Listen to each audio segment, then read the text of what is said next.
أنا طيب مع الجميع، أحترم من يحترمني وأقدر من يقدرني. أؤمن بأن الاحترام والتقدير هما أساس التعامل الراقي بين البشر، ولهذا أتعامل بنقاء القلب وصفاء النية مع من يستحق.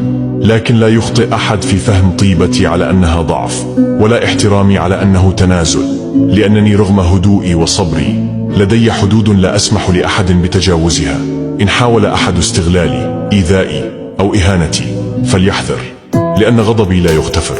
حينها لن يهمني من تكون، ولن أتراجع، ولن أتردد في وضع كل شخص عند حده. ستدرك حينها أن صمتي لم يكن خوفا بل حكمة، وأن تسامحي لم يكن ضعفا بل فرصة كنت أمنحها عن وعي وإرادة.